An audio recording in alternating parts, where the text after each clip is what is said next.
It's part of- Right, thank you everyone for being here. So we're gonna have a call to order for the City of Wilmington Clean Energy Advisory Committee, Monday, October 9th, 2023. And because we have members online, we're just gonna do roll call, just say your name out loud.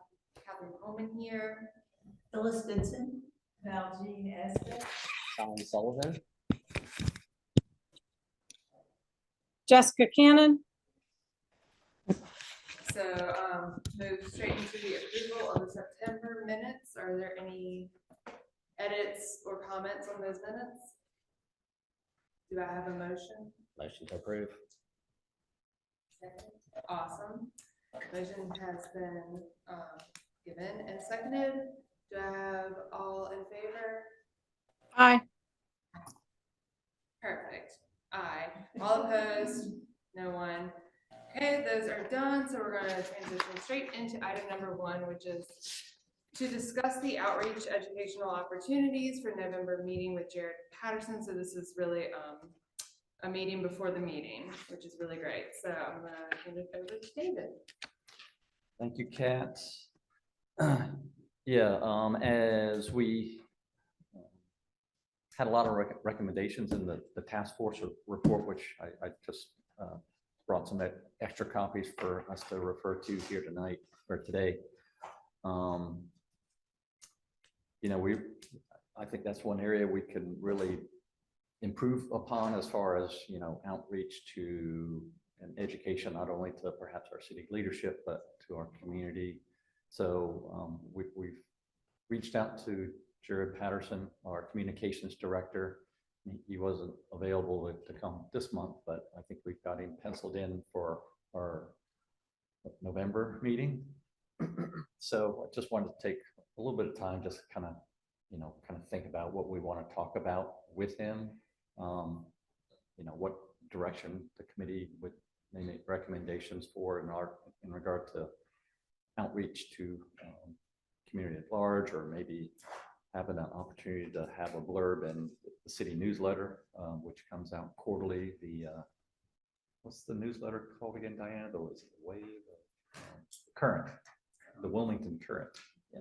So that comes out on a quarterly basis. So, and you know, perhaps just even, you know, I think it'd be great to have like a once a week, you know, blurb going out through social media, just in regard to some kind of clean energy awareness. So I want to be able to talk about that with him.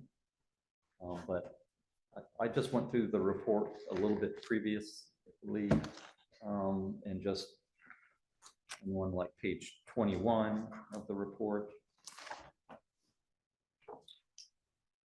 from the Clean Energy Policy and Legislation Subcommittee, kind of in their list of bullets right there. You know, their number one recommendation was, you know, one, establishing this ongoing committee for clean energy.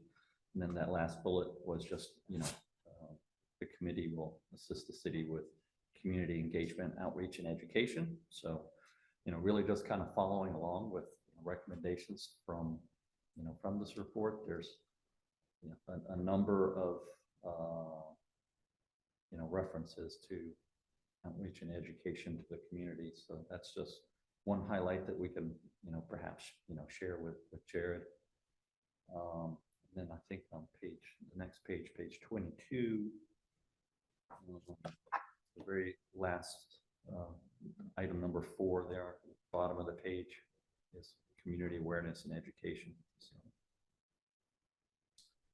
I think another one that really stood out to me was on page 33.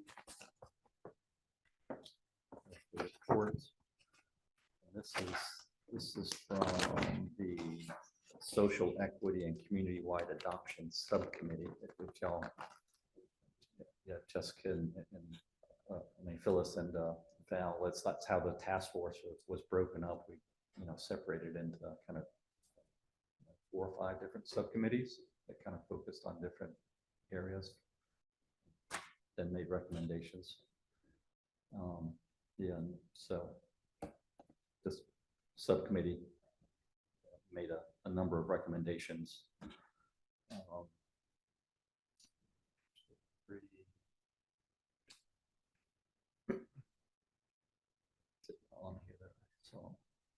extend community reach, maybe? Yeah, there are a number of them. I think, let's see, the third bullet, partner with City Office of Communication in order to communicate progress quarterly using checklist below, which I'm not sure that. Look at the checklist as well. That's easy. Yeah. And then the next arrow bullet down, the fourth one, drive community engagement through a variety of platforms, print, social media, local news and events. And I think that fifth bullet as well is extend community reach by making information as accessible as possible, including translation materials, simplifying technical jargon, and making the messaging available to people, of making it accessible to all basically. So yeah, just a number of, reference points within the old report that I think would be important to highlight to Jared. In regard to the best way we can kind of push what we're trying to achieve, and drive greater awareness, and perhaps not, just this committee's goals. If we can tie it into some, other existing organizations around town, I think that just would kind of build a stronger case. Whether that's, I don't know I know New Hanover County's got some kind of clean energy efficiency kind of goals as well. I don't know if we tied it into anything, CFPUA, but I think that we can, use to tie the messaging into a greater audience, the better. So what are you thinking, like, kind of advertise or commend businesses that are doing more with renewable energy? Like, I know Mad Mole Brewing has like all solar. That would be like a good, just a business. Or are you trying to like work with people in clean energy? Yeah, I mean, I think that's a great idea. If we can, give shout outs, whatever, to local business that are incorporating clean energy, perhaps,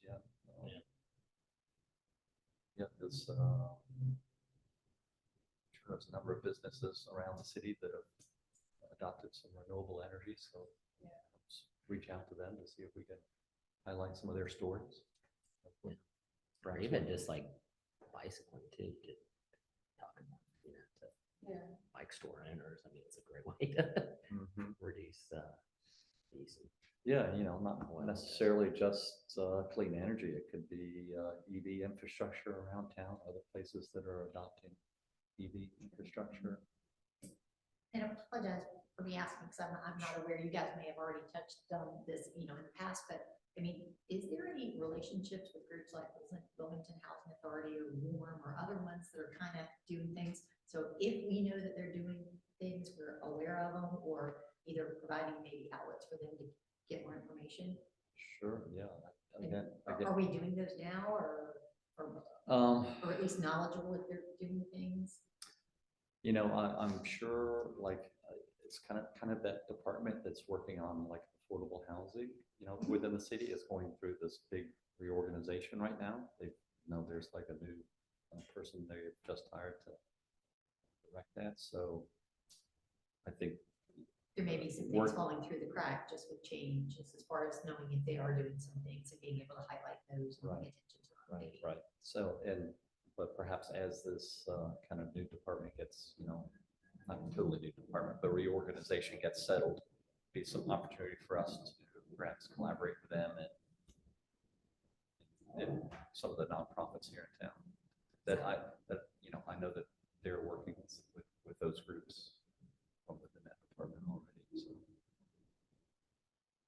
Not to distract, I just saw Lindsay has joined us, so really add Lindsay Attendee list. to this, please. Diane, did you get that? Okay. Thank you. Hey y'all, sorry, it's a little bit hard to hear. Speak a little louder. We Well, will. at least for me. I don't know, but maybe it's my computer audio. Can you hear if I'm holding this closely? Oh yeah, that's much better. Okay, so yeah, whoever's talking, perhaps we can try and pass the mic. So did you catch most of that, Lindsay and And Jessica, just in regard to opportunities for education and outreach through our communications department, we're planning to have. I'm not a good person to ask because I literally just got in 2 minutes ago because I had another meeting run over.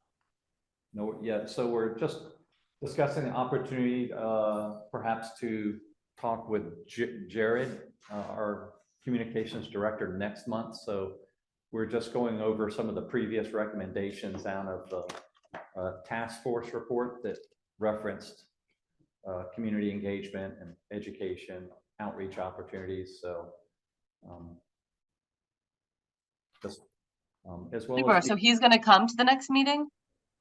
we've got him penciled in right now. He's aware of it, so that's the plan. So we just kind of wanted to go over things that we would like to discuss with him, where we see opportunities for community engagement and what's the best platform and frequency for doing that. Nice. I think that sounds good. Whoever's doing the city's social media accounts has been like so good. Yeah, I agree. Might as well Yeah, take they- advantage of that. Exactly. We can ask him about that specifically and rain down the praise upon whoever that person is, because yeah, it sounds like there are several fans of the new messaging that they have. So I saw you were about to speak. Yeah, we can certainly connect Jared with, the schools. I know we're about to get our report on energy.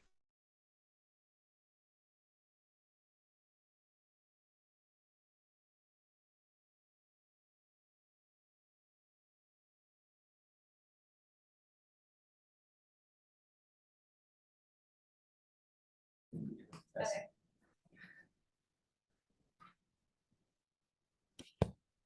I'll still hear okay? Yep. Okay, I was just saying, we could connect him with the schools. We're about to get our utilities report for the last year, so we always compare it to prior years. But also, different schools are doing different things. And certainly the program, the Garbage to Gardens program is going on.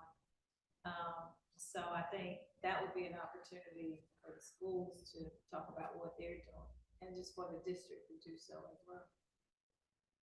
Yeah, again, if we can tie it into what other organizations, Yeah. schools are doing throughout the community, I just think that it broadens the message and impact of what's going on here in our area, as well as what we'll talk about later, that clean energy report just kind of going on throughout the state. So on page 18, we did a public survey to see what people were interested in. And I think that that could be some good guidance of where to start with different items to either highlight or to ask for input or things like that. I don't have any suggestions of what that looks like because I'm not a public policy or a public communications person, but I do think that 84% are concerned about climate change, and then transition to clean energy is 81% of that. It's pretty telling. It's a big part of the population. It says that we distributed it basically by the communications that we would be using again. So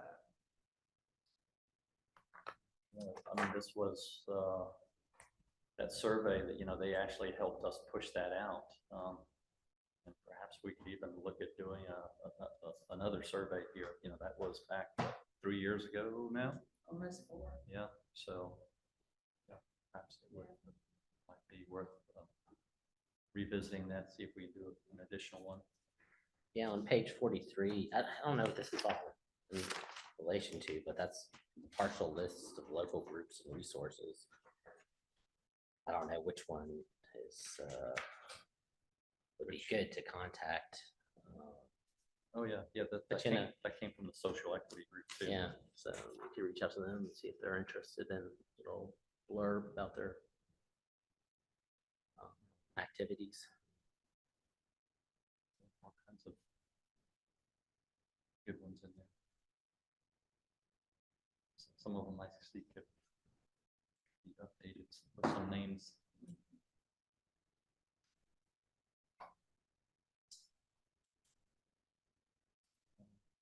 Yeah, any other thoughts on that one? Item number one. What do you think our interaction with Jared will be like? He'll just be asking for input, or he'll have some, I'm assuming he'll have some ideas as well. Yeah, I think he'll, definitely want some input and again, if we, refer back to some of the recommendations that were previously made as well as some ideas that we had. But I think he'll definitely be able to provide some examples, kind of how they've had some successful campaigns in the past and see where we might be able to fit into that same kind of methodology or they're the professionals in regard to communication, so I'm sure he'll have some ideas that we may not even be thinking of, so. Yeah, so yeah, I'll be interested to hear what he has to share.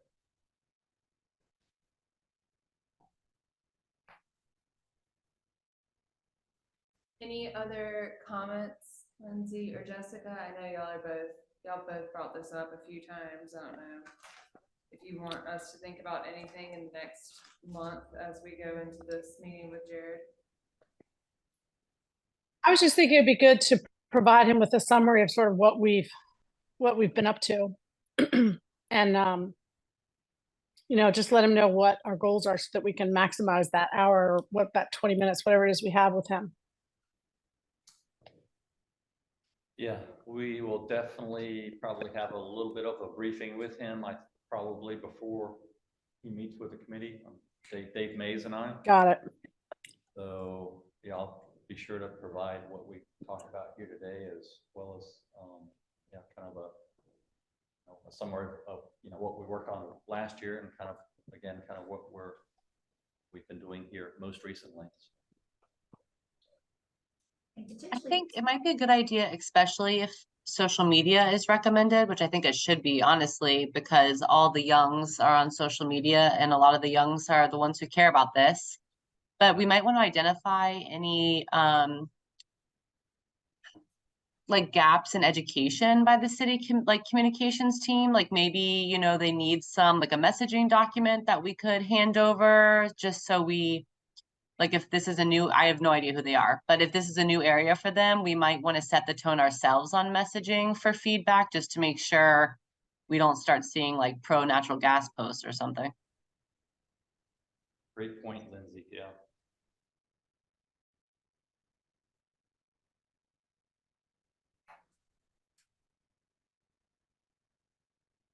Jotting that one down, thanks.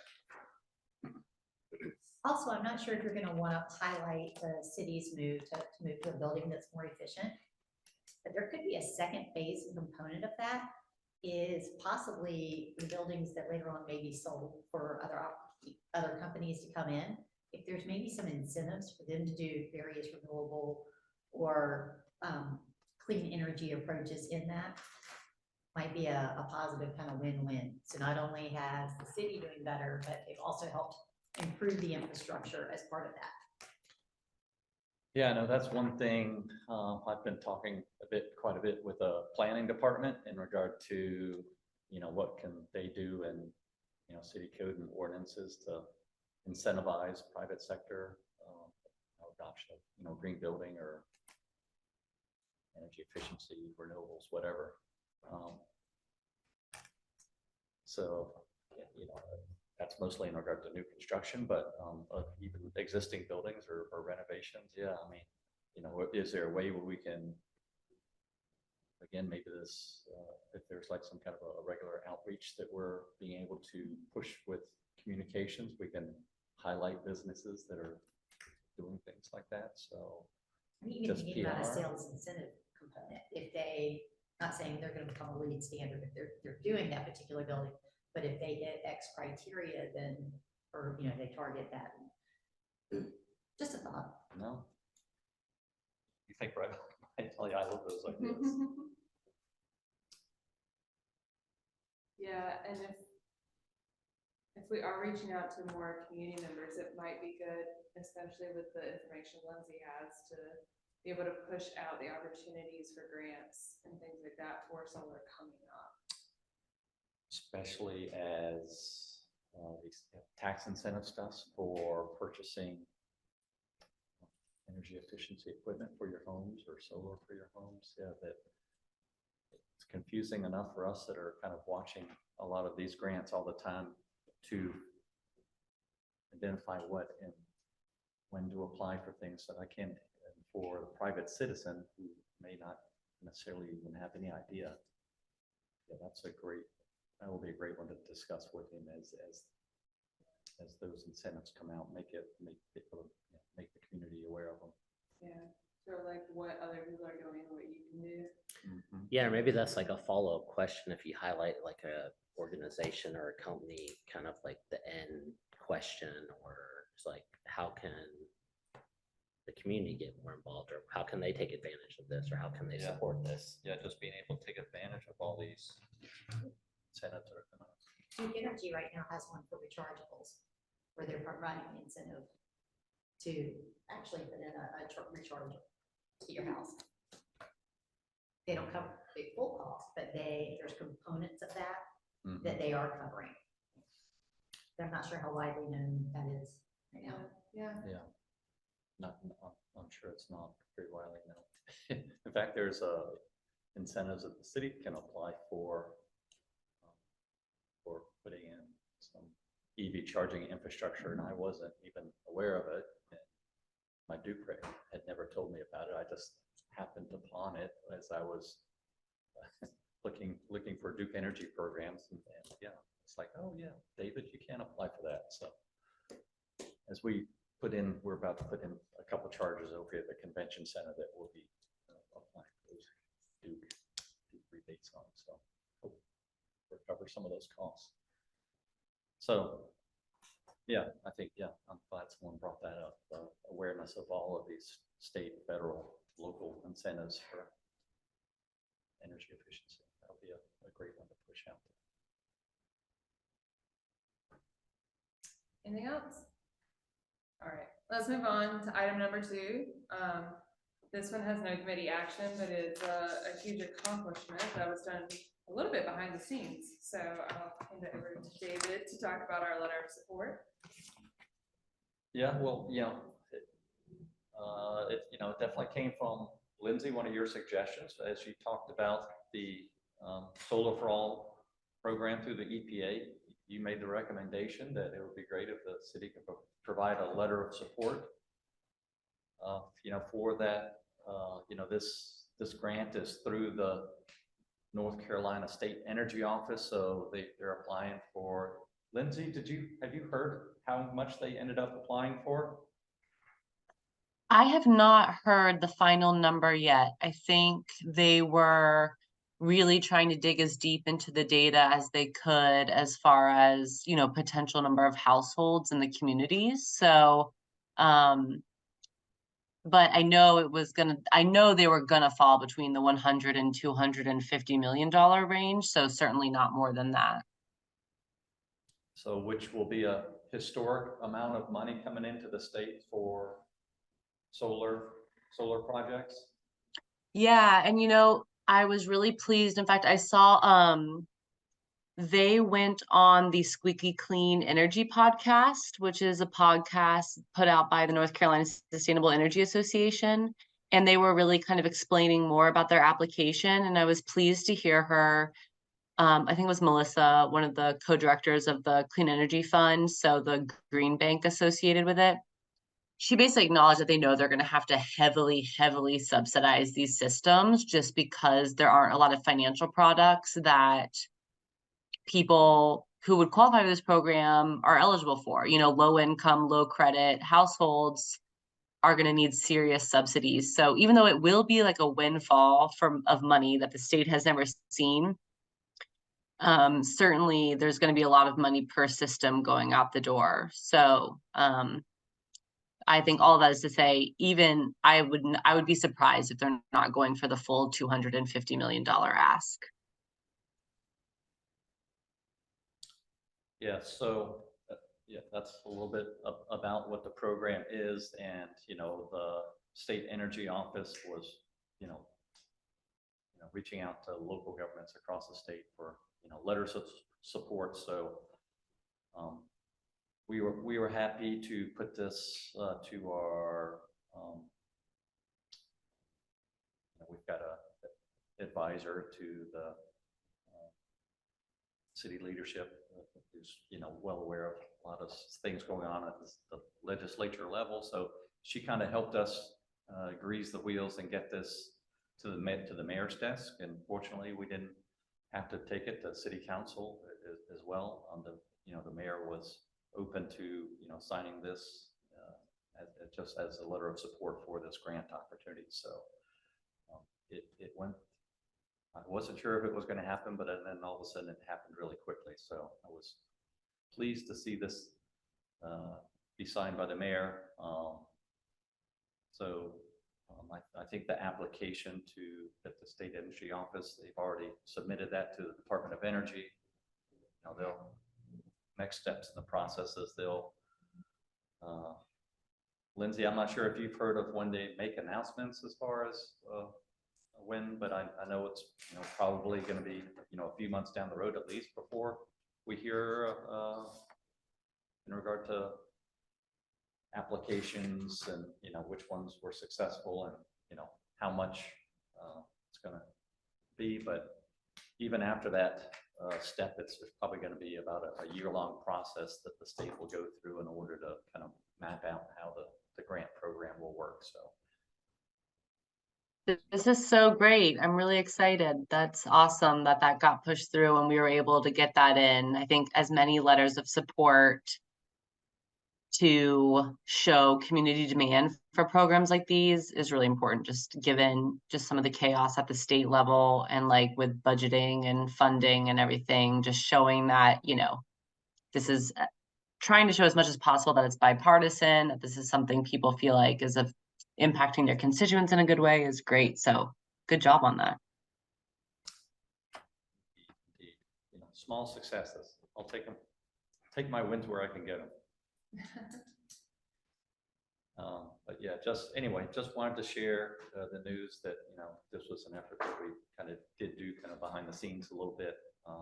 But, you know, it came again kind of from discussion and recommendation from this committee. So we were sure to highlight that in our discussions with the process of doing that. So. And we send our thank yous too. That's So, true. Yeah. Yeah. Just to thank people who helped get this done so quickly. Absolutely. It was appreciated very much from her assistance with that process.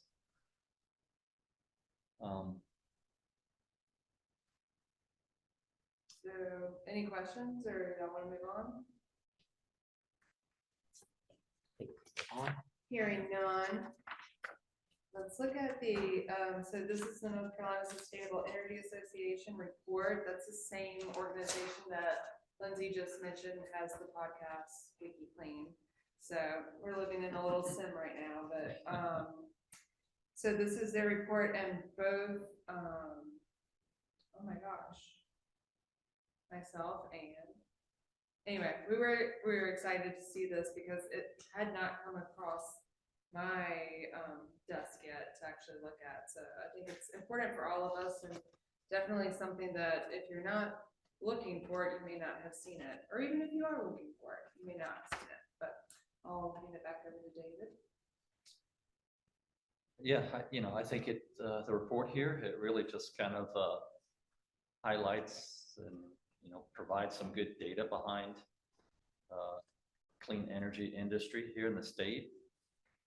Really kind of gives an impressive, you know, both the economic and job growth the state has experienced, and just kind of sets the tone for, where clean energy is headed in the state, I think, and, perhaps lays the groundwork for greater, for people to look at this, at the, local government level. We're sharing this with our city leadership as well. Just about the importance of clean energy here in the state, and, the benefits that are, that data points to specifically in regard to the impact it's had here in the state. So I just kind of want to take the opportunity to highlight a few of those.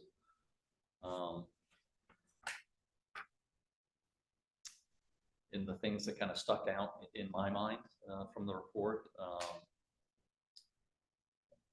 just in regard to kind of where the top investments in the state have been. While New Hanover County, right here, we're this, solar development has been the vast majority, like 94% of the spending here in the state has all been in the solar arena. That's kind of from 2007 to 2022. It's about 94% again has been on solar in some form or another.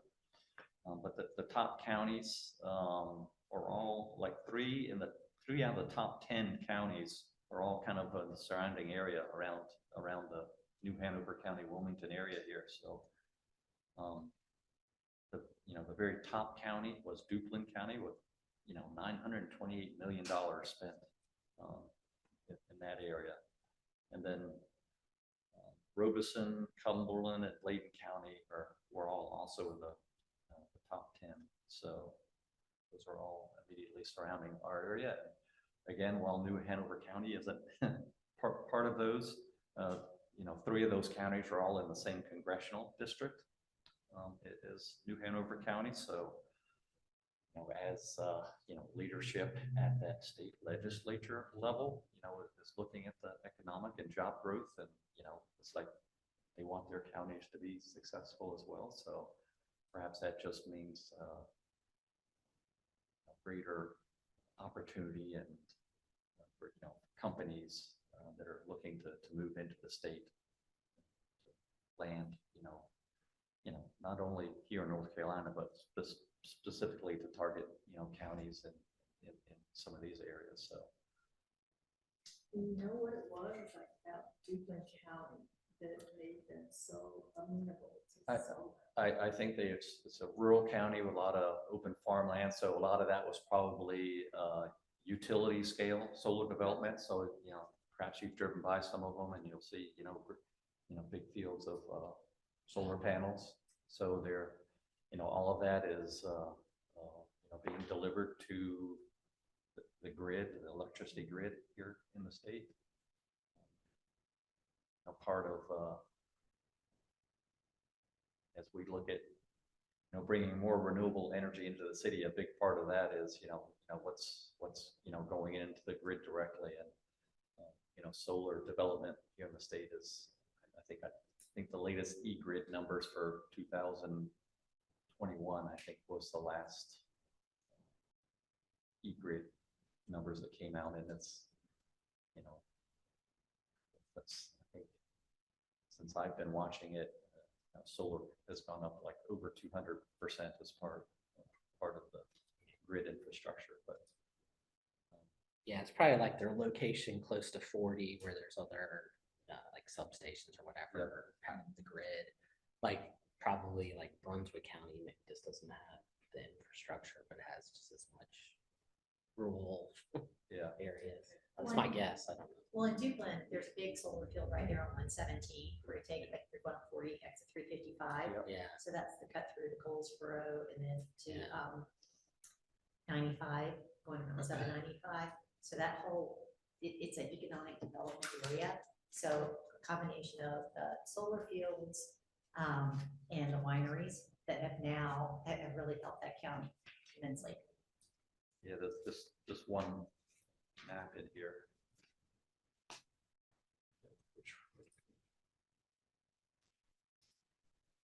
It really shows most of the development has happened east of 95 for sure. And it's all of these rural eastern North Carolina counties.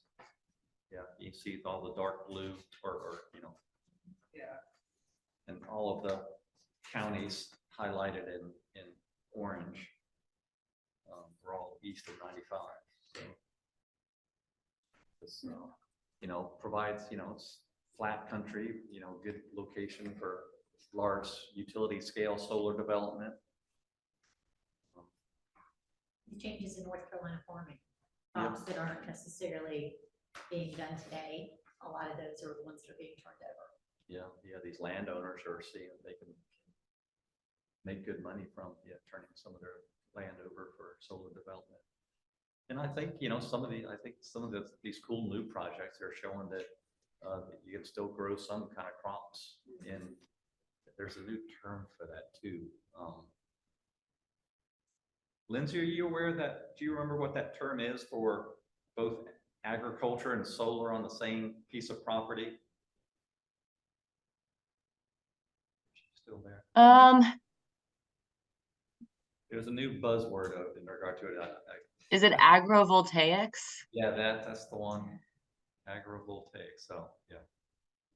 Combining the two on one, so.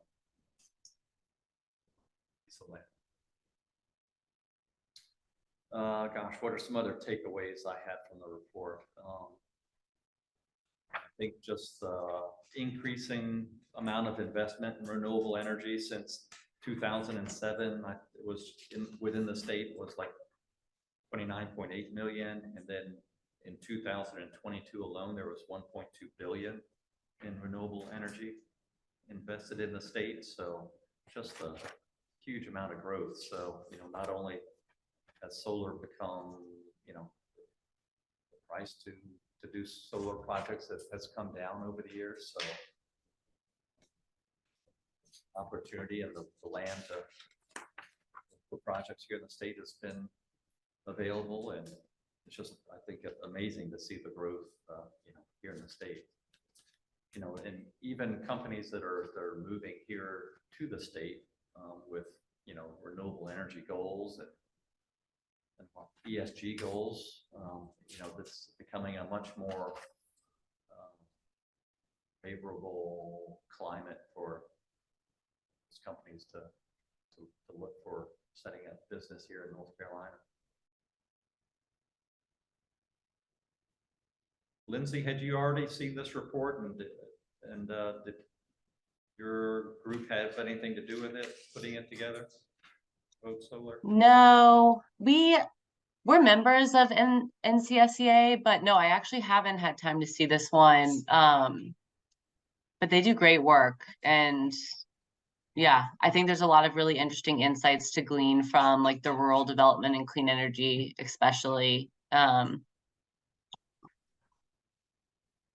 Yeah, there is some interest. Yeah, anyway, yeah, that's all I'll say about that. But no, I have not looked into it. Yeah, I mean, I just became aware of it, I don't know, a couple weeks ago. So I think they actually probably do have a little bit more robust full report. This was just kind of a highlight report, I think, that I provided to y'all. So, you know, I really just wanted to share it with this group just in order to see the positive benefits that clean energy has been brought to the state. There's been a huge economic development. There's, you know, huge job growth development, and I think it's, I'm hopeful it's going to kind of bring awareness across the aisle. You know, not just at the state level, but you know, even, you know, with our own city leadership, being able to see the positive benefits of clean energy, sustainable building, kind of the green movement. You know, it makes good economic and business sense as well. So, Hey, David. yes, I decided I am going to say it actually. I think one thing we need to think about with the jobs growth argument, and maybe this is a good opportunity to talk to Natalie at the chamber about it. is like, it's not on accident that a lot of the clean energy manufacturing growth is happening in the South. They want to move to non-union states. And I know the chamber is being, not talking about unions necessarily, but I know they're being purposeful about like being like advocating for higher wages in the region, right? Like Natalie has made that a big part of her work. And so I think we just, when we sell it as a job growth opportunity, we just want to, it would be interesting to talk to someone who maybe has looked into the numbers about what clean energy jobs are paying in these new production facilities that are opening up compared to like what they were paying in union states, and just to be aware that that's like a thing. Yeah, that's a good point. And I think even to, be aware of what's happening in some of the surrounding states as well. While North Carolina has done, obviously pretty well with clean energy investments. Gosh, South Carolina and Georgia are doing probably even better with some of the businesses that they've brought in, particularly in regard to, I know some of the EV auto manufacturers and EV battery development companies. And I think a lot of that comes down to advocacy, which is that they have a lot more flexibility when it comes to like third-party ownership and procurement policies than we do in North Carolina, where Duke gets to own a lot of stuff. And so I think like kind of being able to point like policymakers or local government officials to like, here's A to Z, like when we let Duke own more, we get some depressed industry effects because a lot of companies that might want to come here can't because there's no leasing or whatever. So I think it is there's tons of opportunities to educate people on some of the more like inside baseball concepts in clean energy, but ultimately might help us like do more in the future when we are educating people, like especially city council or things like that, local business leaders. Yeah, I like your inside baseball reference. Yes.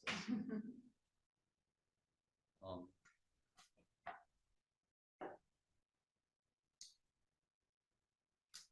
to share about the report here. It's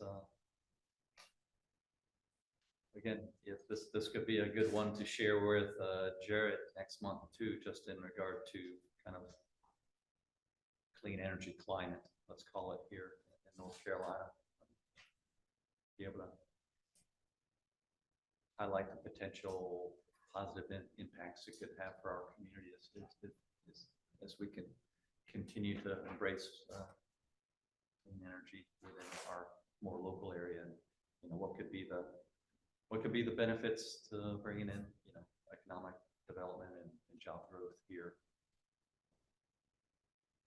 And there's like another, oh sorry, No, the other thing side of that is like not just job growth in companies where they directly produce clean energy related items, but job growth in companies that are serious about their energy goals, right? Like why would we want to move to a place where, oh yeah, it looks like Duke has goals, but oh, they're not accounting for methane, and we are. So that means that if we're going to be serious about our goals, we can't move there. And so I think having a clean grid or like having a city that supports it and would support them and their goals is attractive to any kind of business, regardless of what industry they're in.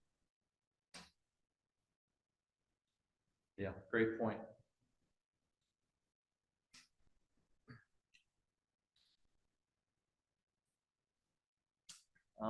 Yeah, I don't think I had anything additional to share on that item. Again, just great general awareness of what's going on here at the state level. So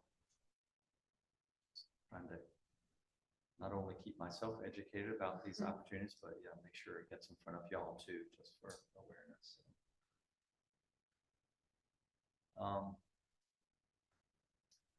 Hey, Lindsay, you sent that email just in regard to that grant opportunity earlier today. I don't know if there's any additional info. It was kind of a new one for me today. Do you have any additional information that would be not only helpful for me, but the group as well in regard to that. Yeah, the biggest now, it's like, okay, so this, what David's talking about is obviously now, you know, almost any organization can, or individual can qualify for the 30% federal tax credit if they get, you know, a solar system. Sorry. But, and now nonprofits can also, and local governments can take advantage of that through the direct pay option. With individuals, it's still tricky because they still need to have like a tax liability that's high enough to offset the rebate. So for low income folks, that's still a challenge that we have to overcome. But the low income communities bonus credit program essentially is basically saying, look, not only is there solar for all, but we want to really double down on investment in communities that are that have substantial percentage of people who are making, you know, lower incomes than the median household income for their area, or in communities that have been adversely impacted by fossil fuels in the past, which we know with fossil fuels was primarily communities of color and like in tribal lands. So this program, applications open October 19th, but they go on for 30 days. And basically it allows you to get 10 to 20% like extra percentage points to your tax credit if you are building systems in communities that have been designated as eligible by the Department of Energy. And so there's a map and everything that they provide. But really where you would get the 10% is if you just have a system in one of these areas, it cannot be built already. You have to propose it, be awarded the allocation, and then you would have 3 years to build it. But then where you really get the double bonus points is when, you know, the owner, the organization that's going to own the system is, you know, representative of the population. So, you know, if it's, you know, a low income neighborhood, then if the owner is, you know, a low income household, for example, or if it's in a community of color, if it's a minority owned business, then they would be eligible for even more percentage points. And then unfortunately, there's additional selection criteria, which New Hanover County is not eligible for because they've deemed that no part of New Hanover County is energy burdened enough to qualify for this. But that still would allow organizations in our community to get about 10 to 15% more if they're approved for the whole thing. So this really seems like a great opportunity for some nonprofits in our area that own the buildings where they operate and would be able to own the systems. And then, of course, for any sort of like low income housing that the city might be funding or might be supporting, if it can be designed with rooftop solar in mind, then that low income housing would qualify for extra percentage points as well. So there's a lot of moving pieces to it, but it really is a great opportunity. If anyone's already thinking about putting a system in one of these areas or is flexible with where they would want to put their system. And the whole goal really is to normalize solar and wind in these parts of the US where they might not know anyone who has solar. And so just to get it in the neighborhood, get people asking questions, get people, you know, wanting to know more, that kind of thing. So was the grant, is it open to individual homeowners or is it more for nonprofits or you know, local governments Everybody, it can be anyone, as long as your system is like geographically located, or your proposed system, let's say, as long as it's geographically located in an area, which when you go to the map, which David, I put in that email so you can check it out. So it's most of the downtown, of course, into Castle Hayne, down towards the port. There was a parts of Ogden. There was a section down there, kind of getting close to Carolina Beach. So as long as you have a system in one of those geographies, then you'd be eligible for the 10%. And then after that, it goes up based on some additional eligibility requirements. But yeah, anyone can apply for it. Now, if you're applying for the elective benefit, Like if you're doing the direct pay, I think there's a few extra steps that you have to figure out. But yeah, so we're talking about the tax incentive, not a grant, correct? Yeah, it's not a grant. Yes, it's not a grant. Sorry, good clarification. Yeah, this one is an additional points onto your rebate.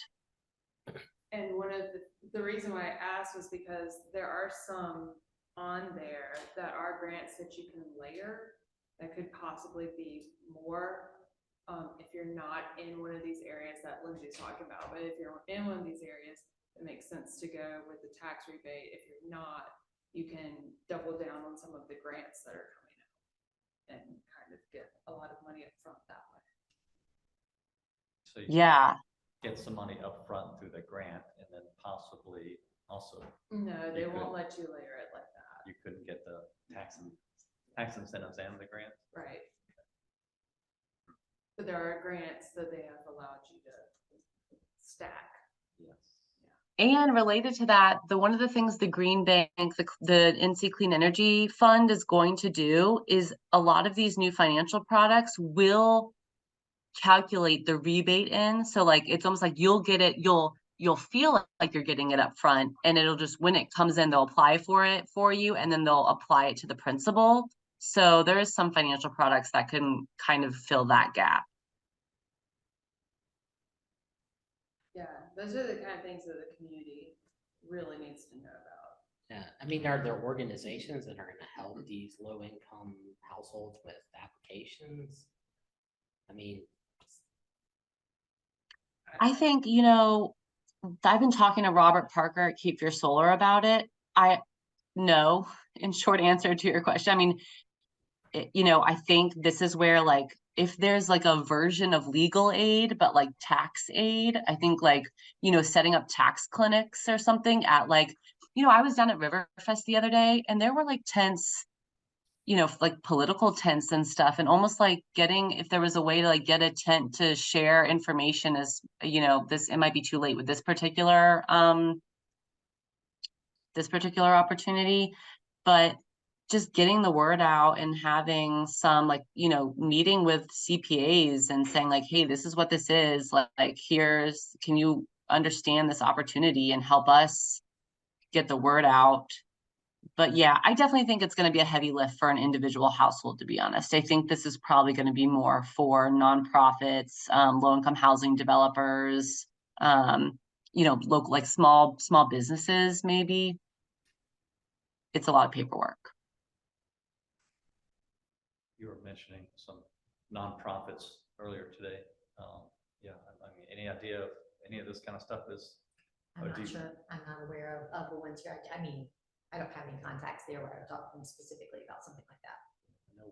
Yeah, it would be interesting to have that discussion with some of them to see if they're aware of all of this. Right, I mean, Potential Norm's a funding. perfect example. It'd be great Yeah. if they could be an advocate on behalf of the homeowner that they're helping. Could help, yeah, with the application and that.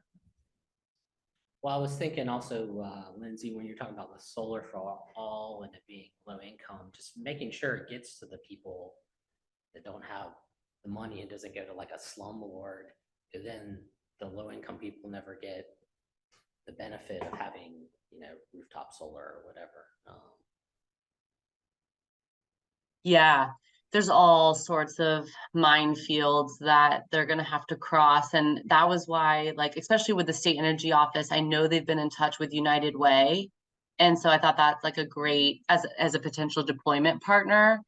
And like, not just United Way, the Cape Fear area, but like United Way, North Carolina, who have gone through some of these things with other types of housing programs before, like, if you're trying to apply HUD funding, where they've had to deal with those sort of like renter landlord issues, or like, honestly, like title issues, like deed issues for the house when people inherit houses, and like kind of getting used to navigating some common challenges that pop up when working in these types of communities. So, but it just, word needs to get out. It has to be like paid advertising. It has to be like booths at festivals. It has to be a lot of stuff. So I think it's going to be a all hands on deck situation.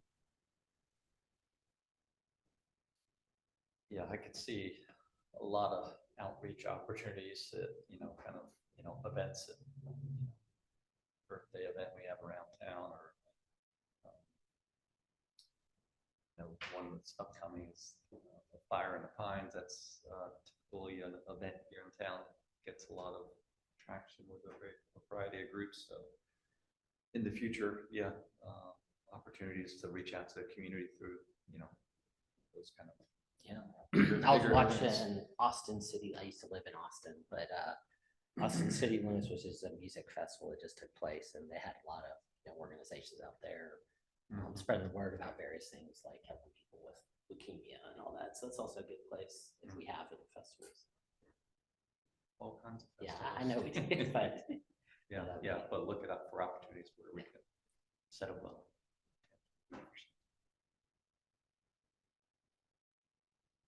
Any other updates or announcements? Yeah, I mean, this meeting, definitely just kind of a lot of general information, kind of, but, we do have, our annual report, that Rich will be, presenting to city council. I'm currently kind of working on that for y'all's review prior to that, but I think that's tentatively scheduled still for the second meeting in November to present to city council. So that will be upcoming. Meeting, we have two meetings in November. The first meeting in November, I'll actually be presenting our greenhouse gas emissions report. But yeah, I'll also kind of share that information with y'all, just in regard to how we're doing there. how is that going to work with the new building? Are you going to have to, I mean, because you probably have all your inputs well lined out now, and now you're moving. Is it going to be a big lift to try to figure out how to get all those inputs for something like that? It shouldn't be too bad. Yeah, it will be interesting to see our overall energy usage kind of once we get, everybody moved over there and get these buildings off our books, I'm sure we'll see a bump in overall energy while we're still having all of these buildings, Oh, plus yeah, that one over definitely. there. Yeah. So they'll. Yeah, That's- per square foot or something, it's gonna have to be normalized, right? Yeah. Yeah. But, even while these may, be unoccupied, but we're still having to pay the energy bill till we sell them off. We're obviously gonna have probably a pretty good bump in overall energy use, so. How is it? I've never really been in this building, but as far as square footage per person or something, I mean, do you have more room over there or less room over there per person on average? I know that's a tough question. Yeah, I don't know yet. Okay. Because that would drive up energy if you have like more space, more lighting, all that. And the other thing is, we won't be on all the floors over there, but we'll still be accountable for overall energies in the whole building, so. I'm not sure what all activity is going to be occurring on some of the floors that we don't own. But, And you got to walk through them every night and close off all the lights. Well, and if it's laboratories, that's a Yeah. big difference, Yeah, huge difference. Yeah. I'm sure. I know they have some labs, I Yeah. think, over there. Yeah. So, yeah, that'll be interesting to see. Other than that, I don't have anything else. I don't know how early. We're very early, it's 2:00, so that's amazing. Yeah. Okay. We can end there. No, this sounds good. Yeah. All right, do I have a motion? So I have to do a motion to adjourn. We don't have to do a motion to I think adjourn? I think that's, yeah, I got started, but yeah. You can. Adjourn. Thank you, Lindsay, Jessica. Thanks, everyone. Thank Good to you. see you, Kat. You as well. Bye.